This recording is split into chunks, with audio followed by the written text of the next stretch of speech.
J'ai découvert Khalil Awedimna quand j'étais enfant. C'était un livre dans la bibliothèque de mon père. Je l'ai lu à l'âge de 10 ans et je l'ai relu plusieurs fois depuis et je continue même à le relire.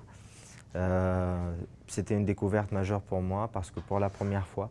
dans ce que j'ai lu, il y a un lieu où les animaux parlent, ils sont mis en valeur et ils parlent de morale, donc on est loin de tous les textes religieux d'où la morale environnante prenait sa source. Donc c'était pour moi qui aimais la nature, enfant de la ferme que j'étais, j'ai beaucoup apprécié l'univers et après le fait que ça puisse parler de morale, ça nous met un pied à l'étrier dans une possibilité de réflexion nouvelle de toutes ces valeurs, de les revoir selon un autre prisme qui occulte tout l'héritage dans lequel on a été baigné pendant des siècles et des siècles. Donc c'est un texte majeur que j'aime beaucoup et d'ailleurs quand j'ai commencé à écrire, je me suis retrouvé entre guillemets à épouser une posture de conteur comme le fait le conteur du texte de Khalil Awedimna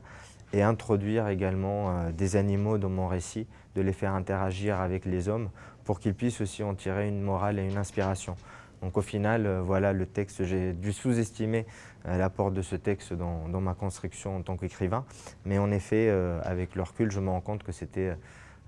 quand même une œuvre majeure pour moi. Alors la francophonie, c'est un peu un terme qui commence à devenir clivant, malheureusement, parce que ça devient, on commence à voir plus l'intérêt des États que les intérêts pour la langue et pour l'éducation et la transmission. Il y a énormément d'écrivains aujourd'hui qui remettent en cause ce mot. Moi, je continue à rêver autour de ce terme-là. Je continue à me dire que la littérature francophone a toute sa place, mais il faudra pour ça qu'on fluidifie beaucoup plus les différents circuits culturels, de rendre cette littérature visible, la découverte de l'autre possible et